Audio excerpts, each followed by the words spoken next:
শেষ রাতের অতিথি। রাতটা ছিল অদ্ভুত শান্ত। বাইরে বৃষ্টি পড়ছিল ধীরে ধীরে, আর আমি একা বসেছিলাম আমার নতুন ভাড়া নেওয়া বাড়ির বারান্দায়। এমন সময় গেটের পাশে কেউ দরজায় ধাক্কা দিল, একদম 3 বার। কিন্তু বাইরে তাকিয়ে দেখি কেউ নেই। আমি ভেবেছিলাম হয়তো বৃষ্টি পড়ছে, কেউ আশ্রয় চাইতে এসেছে। দরজাটা খুললাম, ঠান্ডা হাওয়া ঢুকে এলো ভেতরে। কিন্তু পরের মুহূর্তেই দেখি মেঝেতে ভেজা পায়ের ছাপ। ছাপগুলো ঘরের ভেতরে ঢুকছে, কিন্তু বেরোয়নি। তুমি একা?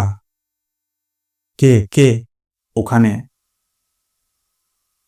বাড়িওয়ালি বলেছিল এই ঘরে আগে কেউ থাকতো, কিন্তু এক রাতে হঠাৎ নিখোঁজ হয়ে যায়।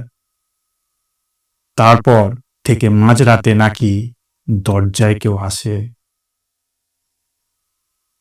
আজ রাত ঠিক 1:15 সে আবার ফিরে আসবে। ঘড়ির কাঁটা ঠিক তখন 1টা বাজে। আমি টর্চটা জ্বালালাম আর দেখলাম দেয়ালের কোণায় একটা পুরানো আয়না।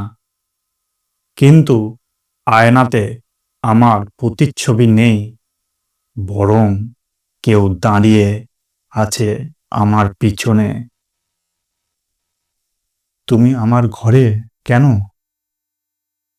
আমি ঘুরে তাকালাম, কেউ নেই। কিন্তু আয়নায় সেই মুখটা এখনো হাসছে।